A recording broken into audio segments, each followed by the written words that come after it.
E se... E se tudo que a sociedade nos ensinou lá na escola até hoje foi, na verdade, tipo um treinamento intensivo para sermos substituídos por um robô no futuro? Olha, é uma abertura pesada, né? Mas é bem por aí. Pois é, bem-vindos a mais uma imersão pessoal. Nossa missão nessa análise aprofundada de hoje é meio que desconstruir absolutamente tudo que a gente acha que sabe sobre o ato de estudar. Sobre a própria natureza da inteligência, sabe? E também sobre como a nossa mente pode ser a nossa maior aliada ou, pior ainda, a nossa carcereira mais cruel. Exatamente. A premissa que a gente vai levantar logo de cara aqui é desconfortável mesmo. A ideia de que o modelo de aprendizado tradicional, esse que todo mundo passou, pode ser uma grande farsa que só treina as pessoas para serem esquecidas por essa nova economia. E o material que a gente vai dissecar hoje fundamenta essa provocação com bastante peso, né? Nossa, com certeza. Nosso foco hoje é o documento chamado Como Estudar para Vencer. E é uma fonte fascinante, porque ela meio que compila ideias de gigantes em áreas totalmente distintas. Sim. De um lado, a gente tem a parte mais biológica, né? Isso, a biologia do aprendizado e a neuropedagogia do professor Pierluigi Piazzi, o famoso professor Pier. Ele é bem conhecido. Muito. E do outro lado, a gente tem os fundamentos psicológicos do domínio do inconsciente através da autossugestão, que foram desenvolvidos lá pelo Emile Coué. Ou seja, é um cruzamento direto entre a mecânica física do nosso cérebro e a engenharia do comportamento humano mesmo. Mas assim, antes da gente entrar na mecânica de como hackear esse aprendizado todo, a gente precisa entender o cenário, né? Por que o método atual de ensino está falhando de forma tão espetacular? É a grande pergunta. Porque, sério, o texto descreve a situação da galera que está entrando no mercado agora com um tom quase apocalíptico, não é? O autor parte de uma tese demográfica e tecnológica que é implacável. Pensa bem, a gente vive num planeta com mais de 7 bilhões de pessoas, né? Muita gente competindo. Exato. E, paralelamente a essa explosão populacional toda, a automação, o aprendizado de máquina, a robótica avançada, tudo isso está substituindo a mão de obra humana numa velocidade que é, assim, exponencial. Sim, é tudo muito rápido. A conclusão do texto é que a geração atual é, digamos assim, a mais azarada da história humana. Porque o trabalho mecânico, aquele trabalho repetitivo e braçal, ele está perdendo valor muito rápido. Ou seja, a única mercadoria que realmente importa agora, aquela que tem verdadeira escassez no mercado, é a inteligência. Exatamente. E é nesse ponto da inteligência que a fonte faz um diagnóstico bem severo, sabe, sobre as instituições educacionais. Sim, e é importante a gente pontuar isso, né? Claro, o documento faz uma crítica muito contundente ao sistema de ensino. Ele foca bastante no cenário brasileiro, embora, assim, o problema seja global. E é fundamental deixar claro para quem está nos acompanhando agora que nós estamos estritamente relatando a visão do autor, tá? Sim, só passando a mensagem do material, sem tomar partido político ou institucional de ninguém. Perfeito, somos apenas os mensageiros. O argumento central lá do texto é que o sistema está doente. Doente porque foca quase que exclusivamente em notas. E naquela mera aprovação para o ano letivo seguinte, sabe?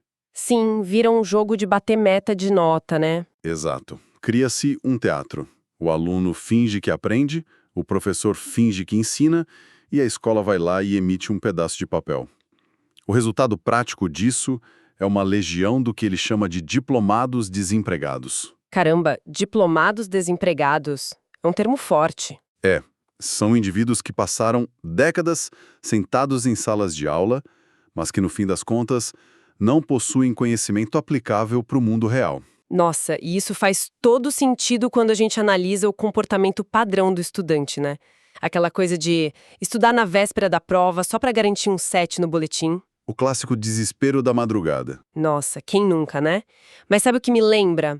Soa muito como alugar móveis de luxo para decorar a casa no dia de receber uma visita importante, Olha, excelente analogia. né? Porque naquele momento ali, a sala fica impecável, a visita chega, olha tudo aquilo e acha que o anfitrião é um sucesso absoluto. Tá tudo lindo, brilhando. Tudo perfeito. Mas aí, na manhã seguinte, o caminhão da locadora encosta, leva tudo embora e a casa volta a ficar completamente vazia. Tipo, o conhecimento nunca pertenceu ao aluno de fato. Nossa, é exatamente isso. Foi um aluguel de curtíssimo prazo, só para impressionar o sistema e passar pela catraca da escola. E a consequência desse aluguel cognitivo, digamos assim, é desastrosa no longo prazo, porque o mercado de trabalho real, aquele lá fora, ele não aplica a prova de múltipla escolha. Não mesmo. Ele exige que você resolva problemas inéditos todo santo dia. Então, se o sistema incentiva essa retenção temporária, a grande questão passa a ser como adquirir e reter esse conhecimento de um jeito permanente. E é aí que o professor Pierluigi Piazzi entra e resolve isso com uma distinção que é brutal. Aquela regra de ouro dele, né? É essa mesma. Ele cunhou a seguinte regra: na aula não se aprende, na aula se entende. A sala de aula, seja ela presencial ou online, é um ambiente passivo.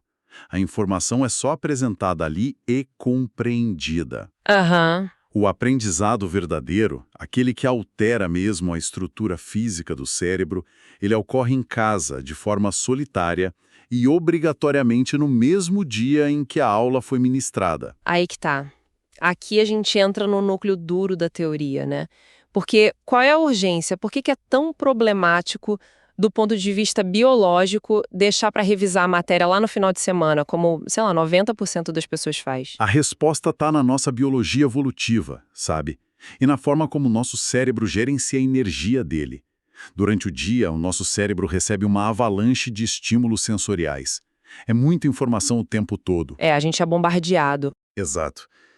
E tudo isso fica armazenado temporariamente numa estrutura chamada hipocampo.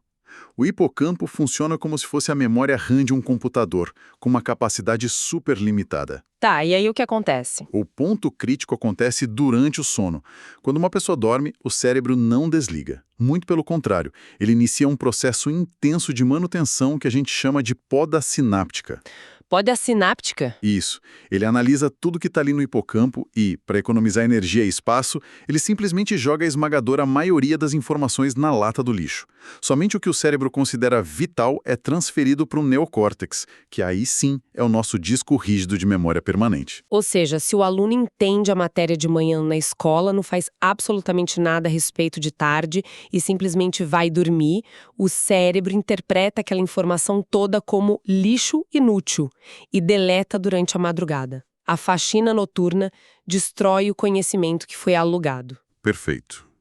O sistema de limpeza é implacável. Passou uma noite de sono, o que não foi consolidado já era. Desaparece. Então, a grande estratégia biológica é sinalizar para o cérebro, antes de dormir, que aquela informação específica não pode ser descartada de jeito nenhum. E como é que a gente faz isso? Um método defende que a única forma realmente eficaz de fazer isso é através do estudo ativo. E aí focado na escrita física mesmo. Fazer resumos, criar esquemas, resolver problemas usando lápis e papel. A regra do autor é absoluta. Nunca se deve estudar sem escrever. Mas espera aí, eu preciso levantar uma bandeira vermelha aqui, atuando até como advogado do diabo em nome do nosso ouvinte. Manda. A gente vive no auge da revolução digital. Dispositivos móveis, inteligência artificial, computação em nuvem, tudo na ponta dos dedos. E aí a grande solução educacional do documento é mandar todo mundo voltar para o lápis e papel. Ler um texto num tablet de última geração ou grifar um PDF no computador não entrega o mesmo resultado com muito mais eficiência e rapidez? Olha, a nossa intuição grita que sim, né? Mas a neurociência prova justamente o contrário. A eficiência da máquina não se traduz em eficiência neurológica. Como assim? Pensa no ato de digitar ou de só deslizar o dedo numa tela brilhante. Isso exige um esforço cognitivo mínimo do nosso cérebro. É muito fácil. Já o ato físico de segurar um lápis, sentir a textura e desenhar as letras numa folha de papel, isso demanda uma coordenação motora fina que é extremamente complexa. Ah, entendi. O indivíduo precisa processar a informação que é abstrata, sintetizar na cabeça dele e transformar isso num movimento tridimensional e contínuo. Esse atrito, sabe? Essa lentidão que é imposta pela escrita manual é o que força o cérebro a prestar atenção de verdade. Então a dificuldade é o segredo. Exato. O esforço constrói os caminhos neurais robustos. A leitura passiva de um PDF simplesmente escorrega pela mente sem deixar nenhum rastro profundo. A ferramenta analógica sempre vence a digital na retenção de memória, justamente porque ela dá trabalho. Nossa, muito interessante. O atrito é um mecanismo de sinalização, né? É como se o esforço dissesse para aquela faxina noturna: ei, deu muito trabalho codificar isso aqui fisicamente. Pelo amor de Deus, não joga no lixo. É bem essa conversa que acontece lá dentro. A teoria neurológica é impecável, mas cá entre nós, entender a biologia é a parte mais simples do processo, né? Sem dúvida. O abismo real, o desafio de verdade, surge na hora de aplicar isso, sei lá, numa terça-feira fria e chuvosa depois de um dia exaustivo de trabalho ou de escola. Como que a pessoa vence a barreira colossal da preguiça para sentar na cadeira e escrever todos os dias? Aí a gente entra na parte psicológica da coisa. O texto enfrenta essa barreira atacando um dos maiores mitos da nossa cultura atual. Qual? A ideia de que a inteligência é um talento fixo. Sabe aquela coisa de achar que é um dom genético concedido só a uns poucos sortudos lá no nascimento? Ah, sim. O famoso ele nasceu inteligente. Isso. A perspectiva do material é radicalmente oposta a isso. A inteligência, para o autor, é tratada como um potencial infinito e latente, que está presente em absolutamente qualquer ser humano. Ele até usa uma metáfora bem legal da agricultura. Como que é essa metáfora? Ele diz que a inteligência é como uma semente. Todo o potencial para virar uma árvore gigantesca já está contido ali dentro dela. Mas, se essa semente for largada no asfalto quente, nada acontece. Ela exige um solo arado, exige água, adubo e uma proteção diária contra ervas daninhas. E a forma de regar essa semente, pelo que eu entendi do material, é onde a abordagem se torna quase espartana, né? Porque o texto introduz essa ideia bem forte de derrotar a mente. O conceito de que a mente humana precisa ser dominada. Exato, ele defende um princípio de submissão total, porque a nossa mente evoluiu, biologicamente falando, para poupar energia. O que significa que no estado natural dela, ela sempre vai buscar o conforto imediato e a inércia. Sim, ficar no sofá maratonando série. É o padrão de fábrica. Então, para o autor, a mente não pode ser tratada como uma conselheira sábia que você senta para ouvir. Para forjar a disciplina necessária para o estudo diário, a mente tem que ser tratada como uma subordinada mesmo, sem espaço para essas negociações complacentes. Entendi, é uma mudança de chave. Total. O raciocínio é que você não é a sua mente. O seu corpo é um instrumento sob o comando da sua consciência e não um refém dos caprichos neuroquímicos ali do cérebro. Se de manhã a mente sinaliza que está muito frio e sugere continuar na cama mais um pouquinho, a ordem é levantar imediatamente, anulando aquele impulso. Cortar o mal pela raiz. Isso. Se surge aquela aversão gigantesca por uma matéria difícil, sei lá, física ou matemática, a instrução é forçar a imersão naquilo até que a resistência simplesmente quebre. É uma dinâmica bem intensa, que exige que a gente visualize a nossa própria mente quase como uma entidade separada da gente. É tipo pensar na nossa mente como um adolescente irresponsável e impulsivo que está sentado no banco do carona de um carro em movimento. E a gente está dirigindo. Olha, essa imagem é perfeita. Né? Imagina, em plena rodovia, esse adolescente decide do nada que tá entediado, aí ele tenta puxar o volante, exige que você pare num fast food, quer aumentar o som no máximo, quer dormir. Se o motorista, que é a nossa consciência, não impuser limites muito claros, não repelir essas tentativas de controle e não frear as vontades imediatistas, o veículo fatalmente vai capotar. Com certeza vai capotar. A mente sempre busca o prazer de curto prazo, mesmo que o preço seja a destruição do futuro no longo prazo. Não é verdade? A analogia ilustra muito bem o perigo dessa negligência interna. Quando a pessoa cede àquele famoso só mais 5 minutinhos de sono, ou desiste de ler um capítulo mais complexo porque está entediada, no fundo, ela está entregando o volante do próprio destino na mão desse passageiro impulsivo. Mas assim, aqui surge um obstáculo prático que me parece monumental. Travar essa guerra diária, ininterrupta, contra a própria mente, exige um estoque de força de vontade que o ser humano simplesmente não tem.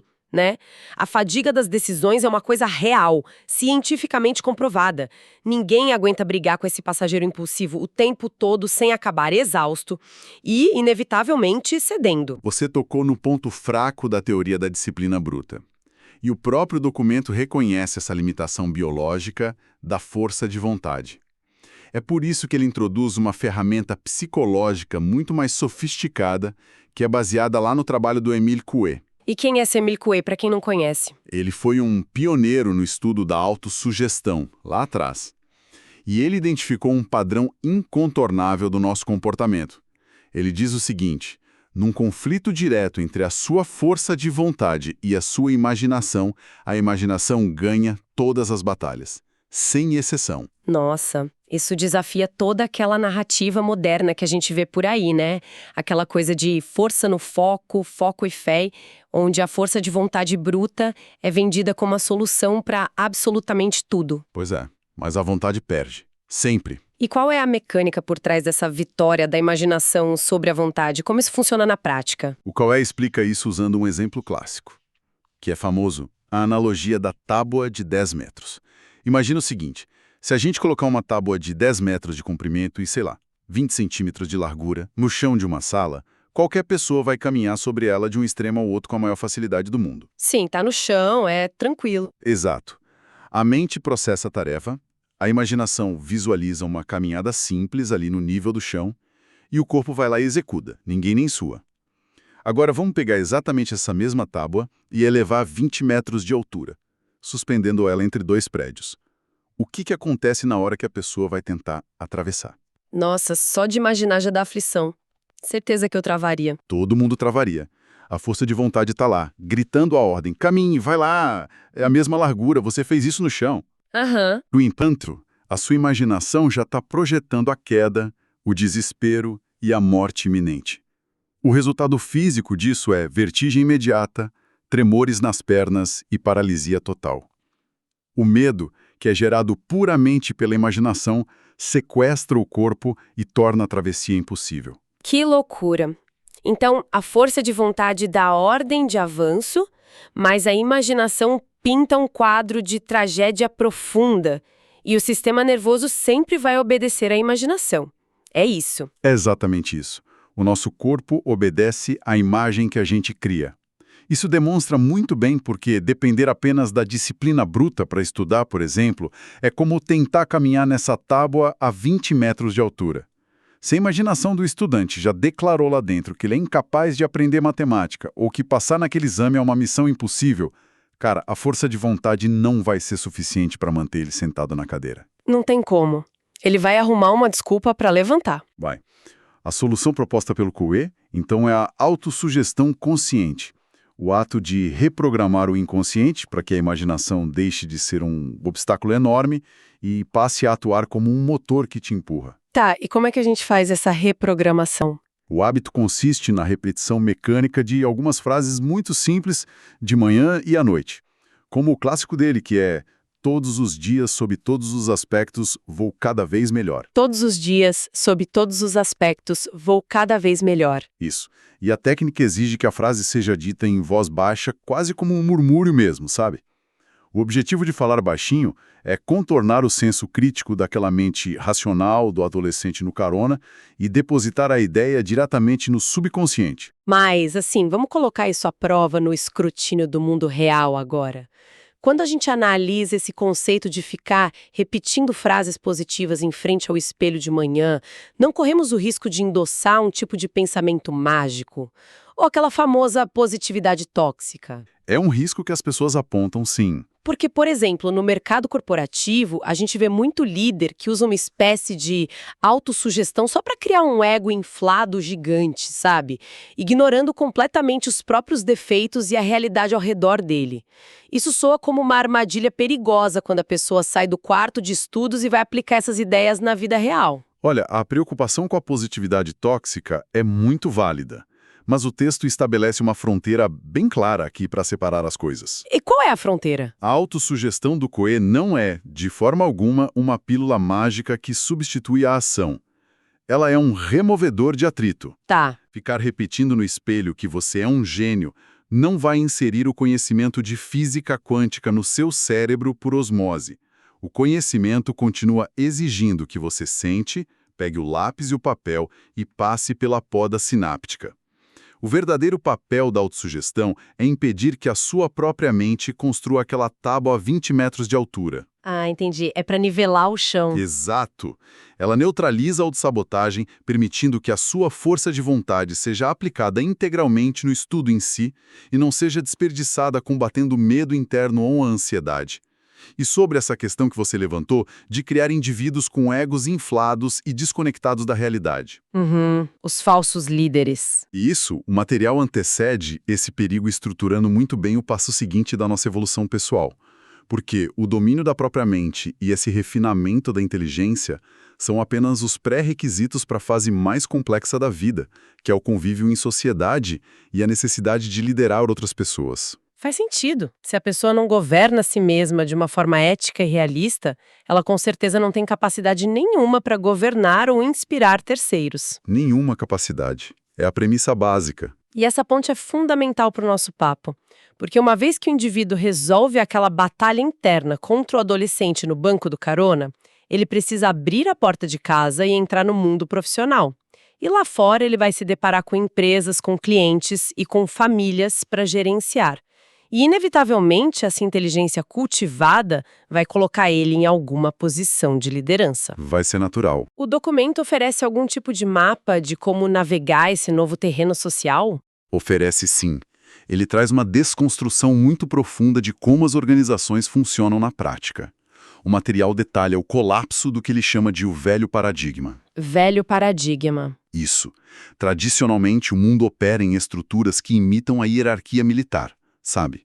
Uma pirâmide rígida, com o presidente ou o chefe absoluto lá no topo e as várias camadas de funcionários descendo até a base. O modelo clássico de empresa que a gente conhece. Exato. Só que a falha fatal dessa estrutura é a direção do olhar de todos os envolvidos. O funcionário lá da base trabalha para agradar o supervisor direto dele. Esse supervisor, por sua vez, tenta impressionar o diretor da área, que vive única e exclusivamente para satisfazer os caprichos do presidente. Ou seja, tá todo mundo na organização olhando para cima. Exatamente. Todo mundo olhando para o chefe. Que viram as costas justamente para a única porta por onde entra dinheiro de verdade, que é o cliente. E esse é o ponto de ruptura. É por isso que o modelo não se sustenta mais. O texto defende que essa nova economia exige a adoção urgente do que ele chama de um novo paradigma, que é representado pela figura da pirâmide invertida. Invertida. Como que ela funciona? Nesse novo modelo, o cliente, o consumidor ou o cidadão que está sendo atendido, ele ocupa o topo absoluto da estrutura. Imediatamente abaixo dele estão os funcionários da linha de frente, aqueles que lidam direto com o cliente. Tá, e o presidente? A diretoria? O presidente agora está lá embaixo, na ponta da base da pirâmide invertida. Sustentando tudo. Sucedendo tudo. Isso. O único objetivo estrutural dele é servir. Ele tem que fornecer os recursos e remover os obstáculos para o trabalho fluir.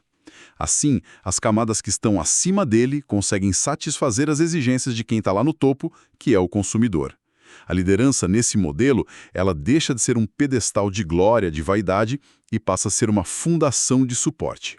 Nossa, e é exatamente nesse ambiente de suporte que a gente encontra a reflexão que eu achei a mais afiada da nossa análise de hoje, que é aquela distinção clara entre as palavras poder e autoridade. Ah, sim. Porque no vocabulário comum, no dia a dia, a gente usa essas duas palavras como se fossem sinônimos perfeitos. Mas no estudo profundo do comportamento humano, elas revelam naturezas que são completamente opostas, não é? Totalmente opostas. A diferença entre esses dois conceitos é o que define sucesso a longo prazo ou a ruína absoluta de qualquer estrutura social. O poder é definido como a capacidade de coagir, de forçar ou obrigar alguém a cumprir uma ordem, baseando-se unicamente na força bruta ou na sua posição hierárquica. É o manda quem pode, obedece quem tem juízo. É o clássico. E o poder não exige competência nenhuma. Não exige empatia e muito menos moralidade. Ele pode ser herdado, ele pode ser comprado ou até mesmo tomado à força. Até uma criança pequena que faz uma birra gigante no meio do supermercado e obriga os pais a comprarem um brinquedo, ali ela está exercendo uma forma bem crua de poder. Olha, a gente pode visualizar o poder como se fosse um megafone gigante nas mãos de um chefe arrogante. Ele obriga todo mundo na sala a ouvir as ordens dele simplesmente porque o ruído é ensurdecedor e fere os tímpanos de todo mundo. Bela imagem. As pessoas até obedecem, mas é só para cessar aquele incômodo, ou por medo das consequências, de serem demitido. Mas no primeiro momento em que esse megafone for desligado, ou que o chefe virar as costas para ir tomar um café, o respeito desaparece completamente e a rebelião silenciosa começa na equipe. É o que mais acontece nas empresas, infelizmente. A autoridade, por outro lado, opera sob leis da física que são completamente diferentes desse megafone, né? Exatamente. A autoridade é descrita lá no material como a habilidade de levar as pessoas a agirem de boa vontade. Não pelo medo de punição, mas sim por influência pessoal e pela integridade de caráter do líder. É uma força que não tem como ser comprada ou simplesmente atribuída por um cargo ou um crachá bonito. Ela precisa ser conquistada. Sim, ela precisa ser construída dia após dia, através do exemplo prático e, fundamentalmente, através do serviço prestado aos outros. Então, se o poder é aquele megafone barulhento e irritante, a autoridade é como a força da gravidade. Ela é invisível, ela não faz nenhum alarde, não precisa gritar para provar que existe, mas ela atrai todo mundo e tudo ao redor dela de forma natural e inevitável para o centro. É a gravidade pura. Mas assim, como que alguém constrói essa gravidade na prática do dia a dia? O segredo da autoridade, segundo a nossa análise aqui, está na capacidade que o líder tem de identificar e suprir as verdadeiras necessidades das pessoas ao redor dele. E aqui, olha, reside uma das lições mais difíceis da liderança moderna. Que é? A diferenciação vital entre vontades e necessidades. Ah, sim. Porque atender a todas as vontades de uma equipe não é liderança, né? É ser refém da equipe. Precisamente. A vontade é um desejo cego. É um anseio impulsivo que não mede as consequências de longo prazo. Se a gente voltar para aquela analogia da família, é a vontade da criança de jantar só barra de chocolate todos os dias da semana. É uma péssima ideia. Já a necessidade, por outro lado, é um requisito inegociável para o bem-estar e para o desenvolvimento físico, psicológico ou até profissional.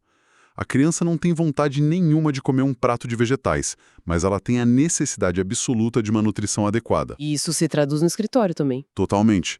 O funcionário muitas vezes pode ter a vontade de trabalhar sem meta nenhuma, sem cobrança, mas ele tem a necessidade real de receber um feedback claro e de ter diretrizes justas para conseguir evoluir na carreira dele. Entendi. O líder munido de verdadeira autoridade não se importa nem um pouco em ser momentaneamente impopular por frustrar uma vontade de alguém, desde que, com isso, ele esteja garantindo o suprimento de uma necessidade que é real.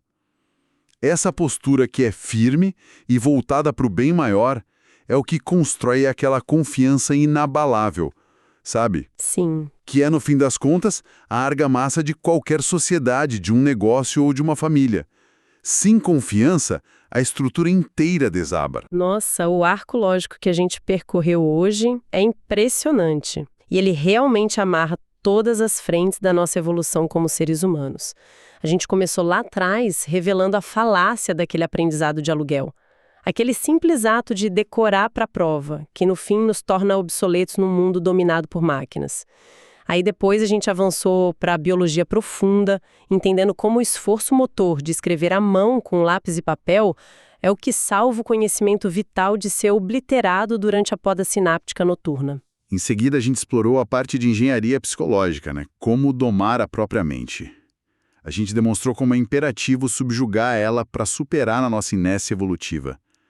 E como a autossugestão lá do Emily Coué serve justamente para desarmar as armadilhas paralisantes da nossa imaginação antes mesmo que elas consigam se formar e travar a gente. E finalmente a gente desagou no destino de quem conquista esse autodomínio, que é a capacidade de assumir a base de uma pirâmide invertida para liderar através da autoridade, né? Servindo às necessidades legítimas dos outros e não simplesmente tiranizando o ambiente através daquele poder bruto e vazio. Olha, a mensagem definitiva que as pessoas que estão acompanhando a gente devem extrair dessa análise é profundamente libertadora. O conhecimento verdadeiro, Ele não reside naquele diploma plastificado numa moldura bonita na parede. O diploma, no fundo, ele é só o recibo de uma transação burocrática. É verdade, é só um papel. O conhecimento real e o valor inquestionável de um indivíduo estão, na verdade, na estrutura física e biológica daquelas conexões neurais que ele construiu no silêncio do quarto dele, e na resiliência mental que ele forjou ali, enfrentando a própria preguiça dia após dia. É exatamente esse tipo de inteligência cultivada que a nova economia não vai conseguir ignorar ou substituir por um algoritmo. Nossa, muito forte isso.